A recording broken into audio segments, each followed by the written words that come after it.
दोस्त एक और वीडियो लेकर आ गए हैं और ये वीडियो वर्ग दसम का ही है।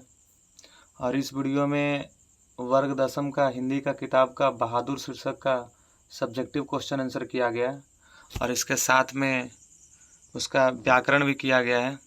और एक बात और आपको इन्फॉर्मेशन कर देते हैं, आप अगर 10th की तैयारी कर रहे हैं तो अभी आपको बस कुछ ही दिन में, मात्र 10 दिनों के अंदर से ही इसी चैनल पे आपको 10th और 12th के लिए प्रैक्टिस सेट चलाई जाएगी, जो चैप्टर वाइज चैप्टर होगा और लाइव चलाया जाएगा।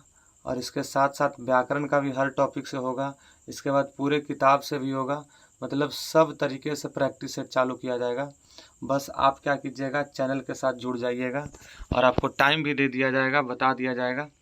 अब ये जब 2-4 दिन के बाद ये आपको शुरू कर दिए जाएंगे। चलिए ठीक है, देखिएगा। कहता है सब्जेक्टिव क्वेश्चन है और शीर्षक है जिसका नाम है बहादुर और जिसका लेखक है अमरकांत। ये कहानी आपने पढ़ा भी होगा, ये बहुत इंटरेस्टिंग कहानी भी है और इस कहानी से क्वेश्चन भी आता है। ठीक है, ऑब्जेक्टिव भी आता है, सब्जेक्टिव भी आता है। देखिए पहला क्वेश्चन क्या कहता है। कहता है पहला क्वेश्चन कि लेखक को, थोड़ी सी छोटी कर लेते हैं। हाँ, कह रहा है कि लेखक को क्यों लगता है कि जैसे उस पर एक भारी दायित्व आ गया हो। तो लेखक को ऐसा इसलिए लगता है कि मुझ पर एक भारी दायित्व आ गया क्योंकि उनकी पत्नी निर्मला बार बार नौकर का माला जपती थी और अब जब नौकर उनके घर में आ गया तो नौकर के सामने उनकी छवि कैसी बनेगी, नौकर घर में टिक पाएगा या नहीं। इस बात को लेकर उनको लगता था कि अब मुझ पर एक भारी दायित्व आ गया। अब इसके बाद क्वेश्चन नंबर 2 है जो कहता है कि अपने शब्दों में पहली बार दिखे बहादुर का वर्णन कीजिए। तो अपने शब्दों में बहादुर इस कहानी में 2 बार दिखा है। एक, जब वो अपने घर से निकला था, सफ़ेद निक्कर और आधी बाँह के सफ़ेद कमीज और भूरे रंग का जूते पहना हुआ था। और दूसरा, जब किशोर द्वारा साइकिल साफ करने के लिए उसे पीटा गया था। मतलब 2 बार मतलब बहादुर अपने शब्द में दिखे थे। ठीक है, ये बात को आप याद कर लीजिएगा। कोई एक भी लिख सकते हैं, इसमें कोई दिक्कत ना है, ये सब अपने अपने मनसा से चलते हैं ये। इसके बाद कह रहा है लेखक को क्यों लगता है कि नौकर रखना बहुत ज़रूरी हो गया था। तो लेखक, अब ये क्वेश्चन भी आपको बहुत ज़रूरी है, इंपॉर्टेंट क्वेश्चन है, पूछा भी है। लेखक के भाई और रिश्तेदार जो ऊंचे पद पर थे अपने घर में नौकर रखते थे और उनकी बहन की शादी में जब रिश्तेदार का मिलन हुआ तब उनकी पत्नी नौकर का सुख देखी थी और उसके मन में ईर्ष्या भर गई थी। ईर्ष्या मतलब जलन भर गई थी। वह बार बार नौकर का माला जपने लगी, जिसके कारण लेखक को ऐसा लगा कि अब घर में नौकर रखना बहुत ज़रूरी हो गया है।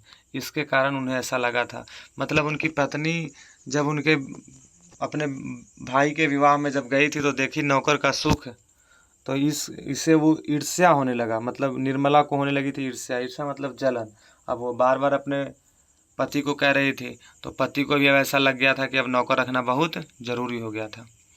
क्वेश्चन नंबर 4 कह रहा है कि साले साहब से लेखक को कौन सा किस्सा असाधारण विस्तार से सुनना पड़ा। तो साले साहब से लेखक को नौकर बहादुर की असाधारण किस्सा विस्तार से सुनने पड़ा। जब बहादुर उनके साले साहब के द्वारा उनके घर लाया गया तो बहादुर की कहानी साले साहब द्वारा लेखक को सुनाया गया था। इसी किस्सा को असाधारण विस्तार से सुनाया गया था साले साहब द्वारा।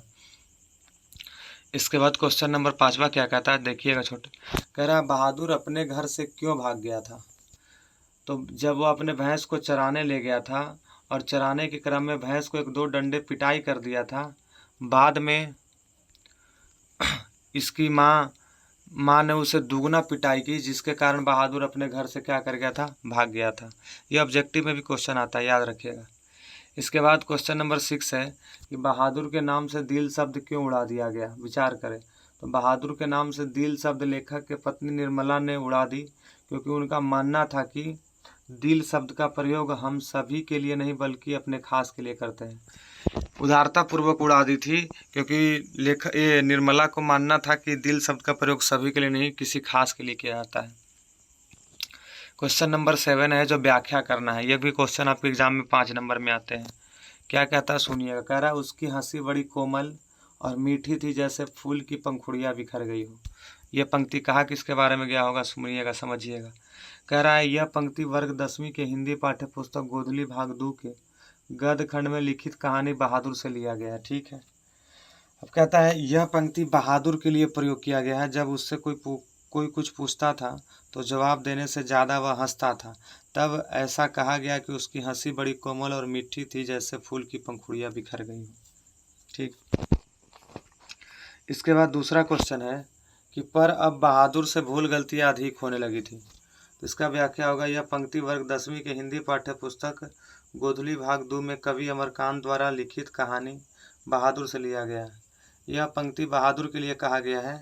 जब बहादुर घर में रहता था तो और सारे काम करता था, किशोर का कोई काम गलती से छूट जाने के कारण किशोर उसे बात बात पर फटकारता या मारता था, जिसके कारण बहादुर से गलतियां अब अधिक होने लगी थी। ये भी कारण बन गया था। इसके बाद है क्वेश्चन नंबर ग, जो कहता है कि अगर वह कुछ चुरा कर ले गया होता तो संतोष हो जाता। तो इसका व्याख्या है, ये पंक्ति पहले यहाँ से लिखी गई, ये बात आप कर सकते हैं। यह पंक्ति वर्ग 10वीं की हिंदी पाठ्य पुस्तक गोधुली भाग 2 के गद्य खंड में कवि अमरकांत द्वारा लिखित कहानी बहादुर से लिया गया। ठीक है। यह पंक्ति निर्मला जी के द्वारा बहादुर के चले जाने पर कहा जा रहा था, जब बहादुर घर से सिलबट्टा टूटने के बाद पिटाई के डर से भागा था। उससे पहले उस पर रिश्तेदारों द्वारा पैसों की चोरी का इल्ज़ाम भी लगाया गया था, तो ये डर के मारे भाग गया था। तब निर्मला जी कह रही थी कि अगर कुछ चुरा कर ले गया होता तो क्या हो जाता, संतोष हो जाता। बेचारा कुछ लेकर नहीं गया। अब इसके बाद क्वेश्चन नंबर घ है, कहता है यदि मैं न मारता तो शायद वह नहीं जाता। इसका भी व्याख्या कह रहा है कि यह पंक्ति, ये तो लिखने पड़ेंगे आपको। इसके बाद अब यहाँ देखिएगा, यह पंक्ति निर्मला जी के द्वारा बहादुर के लिए कहा गया है। जब बहादुर लेखक के घर से निर्मला के मार के डर से भाग गया था तब कहा गया था कि यदि मैं न मारता तो शायद वह न जाता। अब इसके बाद क्वेश्चन नंबर 8 है, सुनिएगा। यह क्वेश्चन बहुत इंपॉर्टेंट क्वेश्चन है भाई। ये क्वेश्चन आपके एग्जाम में बहुत बार पूछा है। काम धाम के बाद रात को बिस्तर पर गए बहादुर को लेखक किस शब्द में चित्रण करता है? तो काम धाम के बाद रात को बिस्तर पर जाने के बाद बहादुर एक टूटी हुई बसकट पर अपना बिस्तर बिछाता था। वह बिस्तर पर बैठ जाता और अपनी जेब में से कपड़े की एक गोल सी नेपाली टोपी निकालकर पहन लेता, जो बाईं और काफ़ी झुकी रहती थी। फिर वह एक छोटा सा आईना निकालकर बंदर की तरह उसमें अपना मुंह देखता था। वह बहुत ही प्रसन्न रहता था। इसके बाद कुछ गोलियां पुराने पास लिखा गया, सॉरी यहाँ ताश होना चाहिए था। पुराने ताश की एक गड्डी, एक खूबसूरत पत्थर के टुकड़े, ब्लेड, कागज की नाव निकालता था। वह कुछ देर तक उनसे खेलता था और धीमी स्वर में पहाड़ी गाना गुनगुनाने लगता था। ये तब करता था जब काम धाम करने के बाद बहादुर बिस्तर पर जाता था तब।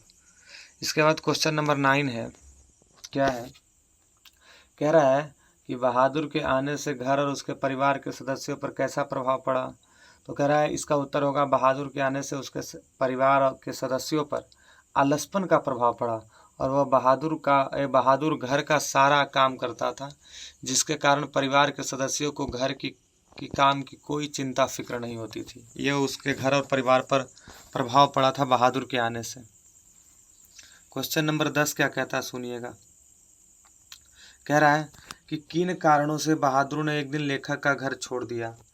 तो उत्तर होगा कि लेखक के घर आए रिश्तेदारों ने जब बहादुर पर रुपये चोरी का इल्ज़ाम लगाया था और वो चुराया नहीं था, फिर भी निर्मला, लेखक और किशोर के द्वारा उसे पीटा गया था। किसे? बहादुर को। अगले दिन निर्मला द्वारा सिलबट्टा के स्थान परिवर्तन को कहा गया था, मतलब सिलबट्टा के जगह को बदलने को, मतलब दूसरे जगह ले जाने को। उसी क्रम में बहादुर के हाथ से सिलबट्टा छूट गया था और वह 2 टुकड़ों में हो गया था, जिसके कारण बहादुर पिटाई के डर से लेखक का घर क्या कर दिया? छोड़ दिया। लेखक का घर इसी कारण छोड़ दिया था। क्वेश्चन नंबर 11 है, ये भी क्वेश्चन बहुत इंपॉर्टेंट है। बहादुर पर ही चोरी का आरोप क्यों लगाया जाता है? तो बहादुर पर ही चोरी का आरोप इसलिए लगाया जाता है क्योंकि बहादुर उस घर का नौकर था और मानवीय गुण यह है कि अगर घर में चोरी हो तो सबसे पहला शक नौकर पर ही जाता है। इसीलिए बहादुर पर ही चोरी का आरोप लगाया गया था। और दूसरा ये भी बात था कि बहादुर, उन लोगों ने, जो रिश्तेदार आए थे, बहादुर को सटीक उदाहरण के रूप में चुन लिए थे। ये भी बात है। क्वेश्चन नंबर 12 है, जो कह रहा है कि घर आए रिश्तेदारों ने कैसा प्रपंच रचा और उसका क्या परिणाम निकला? तो घर आए रिश्तेदारों ने बहादुर पर 11 रुपये चोरी का प्रपंच रचा। जब वो बच्चों के लिए कुछ न लाए थे तो उसका परिणाम यह निकला कि बहादुर को पीटा गया और बहादुर घर छोड़कर भाग गया। इसके बाद क्वेश्चन नंबर 13 कहता है कि बहादुर को चले जाने पर सबको पछतावा क्यों होता है। तो बहादुर को चले जाने पर सबको पछतावा इसलिए होता है क्योंकि बहादुर जिस कारण बहादुर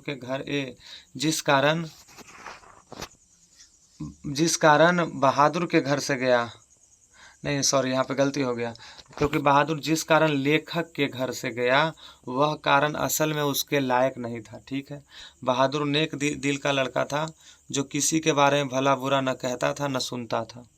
ठीक है, इसके बाद क्वेश्चन नंबर 14 है जो कहता है, ये क्वेश्चन भी इम्पोर्टेंट है और कहानी में ऐसा क्वेश्चन बहुत इंपॉर्टेंट रहता है, ये बहुत बार पूछा है और ये आप लिख भी सकते हैं लेकिन हमने एक साफ तरीके से लिख दिया है। बहादुर, निर्मला, किशोर और कथावाचक का चरित्र चित्रण करें। तो बहादुर के बारे में पहले कर रहे हैं। बहादुर एक नेपाली गोरखा गवैया लड़का जो नेक दिल का था। इसका बिहार और नेपाल के सीमा पर घर था। यहाँ पे घर नहीं लिखाया, सीमा पर घर लिख दीजिएगा, घर था। और इसे पहाड़ों में घूमने का बहुत शौक था। कभी कभी पक्षियों के घोंसले में हाथ डालकर उसे निकालता था और एक दिन माँ की पिटाई के कारण घर को क्या कर दिया था, छोड़ दिया था। ये बहादुर ने ऐसा किया था। अब निर्मला के बारे में, कथावाचक की पत्नी जो स्वभाव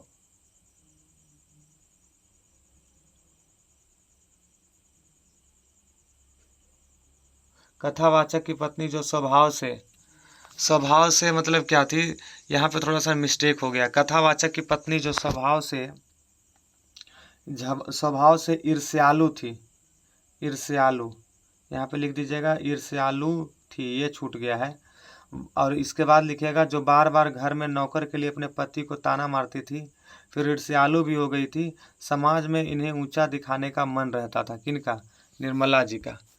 यहाँ पे एक चीज़ छूट गया है, आप याद कर लीजिएगा। यहाँ स्वभाव के बाद लिख दीजिएगा, कथावाचक की पत्नी जो स्वभाव से ईर्ष्यालु थी, ईर्ष्यालु, ऐसे ये ईर्ष्यालु लिखा हुआ है, यहाँ पे लिख दीजिएगा ईर्ष्यालु थी। ठीक है, इसके बाद किशोर कह रहा है, निर्मला का पुत्र था जो अभी पढ़ाई कर रहा था। बात बात में ये बहादुर से झगड़ जाता था, कभी साइकिल धोने पोंछने के लिए तो कभी जूते साफ करने के लिए। ये इसका किशोर का ही काम था।